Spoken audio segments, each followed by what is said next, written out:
Hey, it's day 8 of the 25 Days of Knives giveaway. You want to win a crkt hvas right here, field strip knife? Stick around. Watch a video, find the trump roll, comment with the timestamp, location, be the first, and you can win it.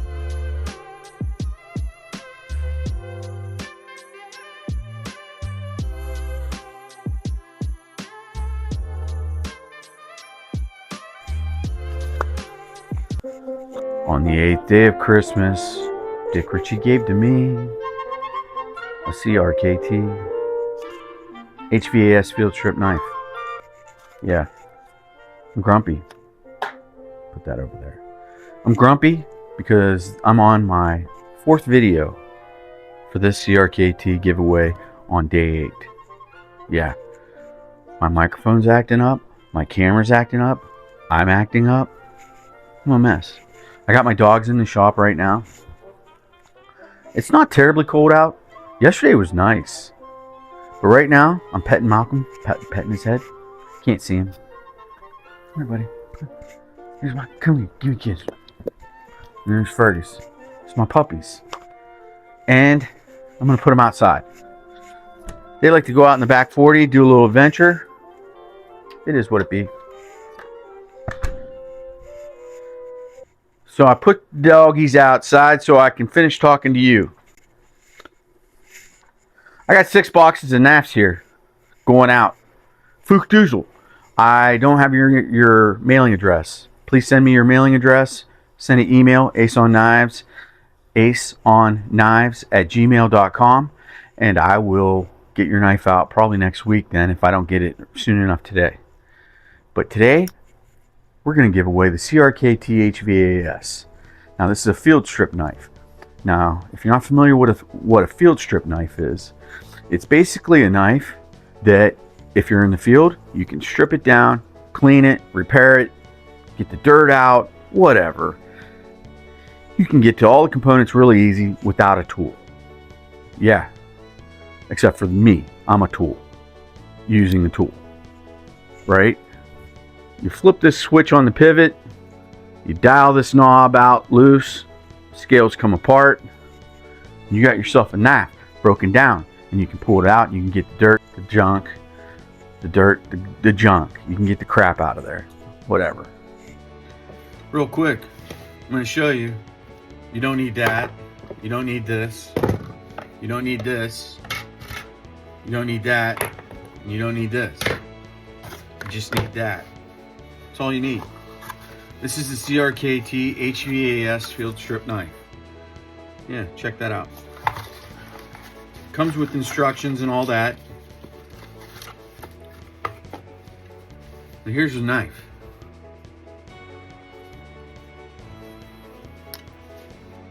It's a good looking knife.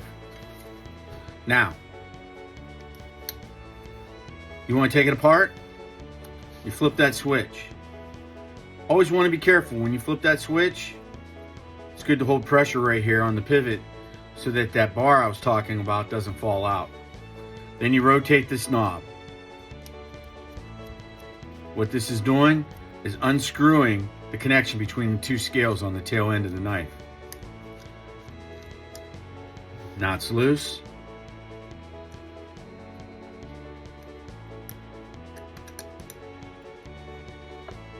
Pull it apart.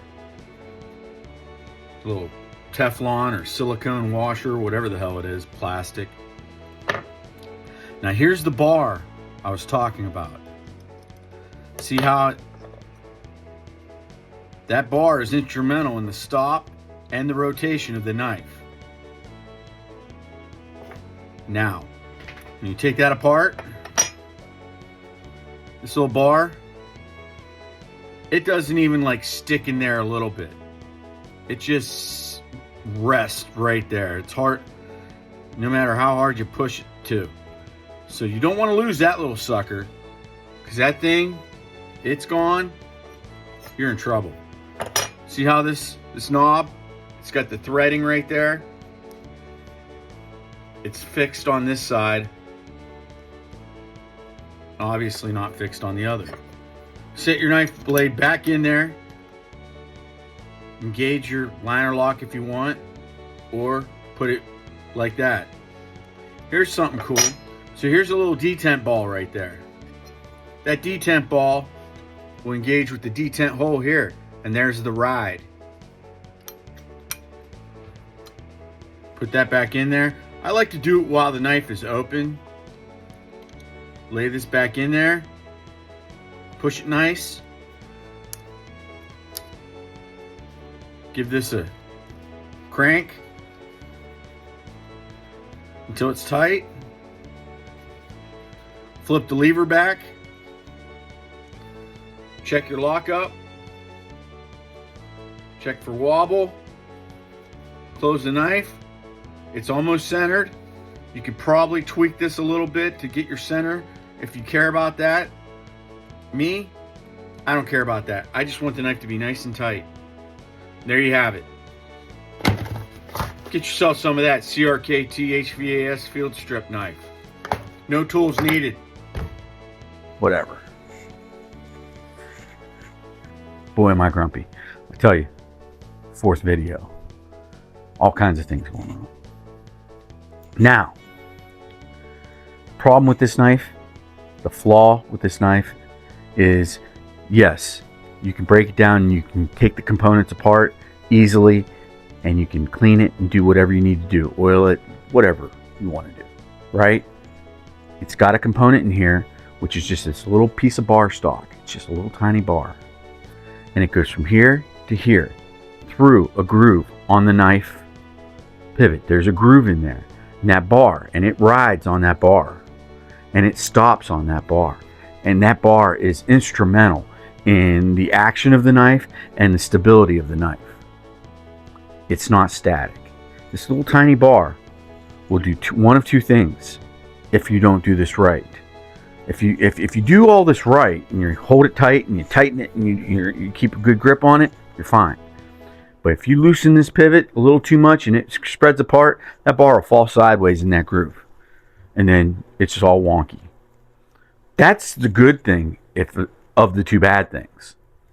The bad thing is, say you open it up and you're not cognizant of this bar being not static and loose in the knife, it'll fall out. If it falls out in the dirt, grass, shoot.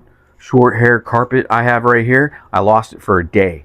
It took me till the next day when I did the video on this originally to find that little piece of bar. So it is complicated to find if you lose it, or impossible. That's the only problem with this knife. If they would have been able to make that bar static somehow, man, I'd be praising this thing to the high top of the mountain. I'll tell you that right now. Because I like the shape of the blade. It's a drop point. Nice little swedge right here. It's got a finger hole. Finger hole. Right there. You need the finger hole to open it. You're not going to be able to do spidey flicks. You're not going to be able to get too funky, too crazy, because it is definitely straight up tactical type knife. And when I say tactical, I'm not going to say you're going to be out there fighting terrorists with it. You know, it's not that kind of tactical. It's more tactical like you're hunting, you're hiking, you're camping, stuff like that. That kind of tactical. Because even then, some people see camping as vacation or whatever. Guys like me see it as a tactical event. You're practicing for the future apocalypse and you're ready to fight the enemy from the field. And you're practicing by camping with your dogs, your wife, and you're cooking hot dogs and stuff like that. The dogs, your wife, they have no clue that you are in tactical mode and you are practicing, getting yourself prepared for the big event, the Red Dawn. Yeah. If you're a Gen Xer, you've lived your whole life waiting for Red Dawn to happen. Kind of hoping some of us, you know, some dogs. Some of us kind of soldier warrior kind of guys, or wannabe warrior soldier kind of guys even. Some of those guys are even crazier than the warrior soldier guys. All right. They've lived most of their life waiting for these terrorist paratroopers to come floating in. Planes, jets, ships, everything come around America. And then now, all of us Americans with over 1 billion guns can finally shoot them at moving targets. Other than, like, say, hunting. deer, animals. Yeah, it's kind of weird. But it's kind of probably what makes America scary and why we don't really get attacked too often in that sense. Is there's so many of us that have guns, so many of us have military mentalities, so many of us watched Red Dawn when we were about 13. Who would have thought Patrick Swayze promoted a whole generation of preparedness? Yeah. So you, hopefully, the person that wins this knife is a Gen Xer for this reason, and this reason only. Because they're going to need this. Yeah. There's going to be a cold winter, and paratroopers are going to come in with their winter snow camo BDUs and their AK-47s. And we're all going to have our 9mm and our AR-15s and our CRKT hvas field strip knives. Yeah. Because we're going to be out there in the cold, and we're going to be combating whatever terrorist group that is that's coming to take over America. And we're going to have our CRKT, and at some point, rolling in the dirt and stuff like that, it's going to get dirt in there, and we're going to have trouble opening our knife, and we're going to be like, all right, the enemy's not near. I'm going to take a moment to break this knife down, and I don't want to pull out my toolkit. I'm going to do it all with my hands.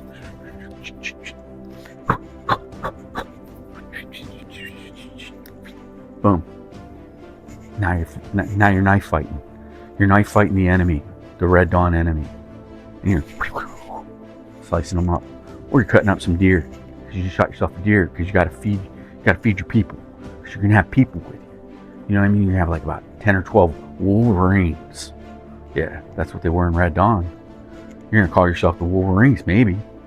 Who knows? I already got T-shirts made for my group. Yeah, we're the Dick Richies. You're gonna be out there fighting, and there's gonna be certain groups and factors of people out there. And you're going to have, just like I said, and you're going to have the Dick Richies. And they're hot pink neon construction work shirts. And it's going to say the Dick Richies on the back. And it's got an AR-15. And on the front, it's got a CRKT knife, silk screened. Real good silk screen too, because if you're fighting in battle, you don't want any of that to peel off.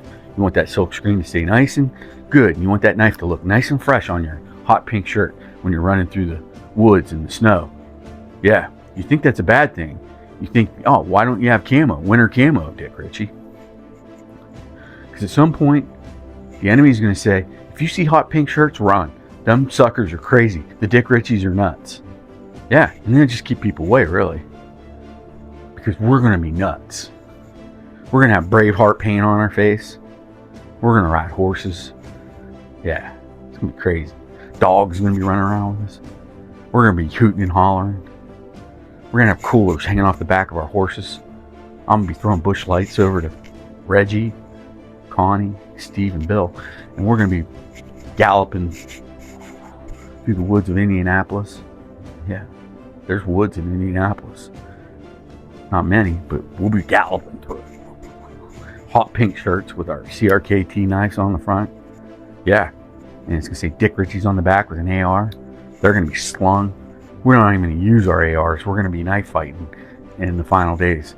Guys going to be with AK-47s looking over their shoulder, and Dick Ritchie's going to come and go, yeah, yeah, yeah. Just like that. All right, day 8, you win this. Okay, that's it. Find the troll, timestamp it, don't edit your comment. You win the knife. Have a good day.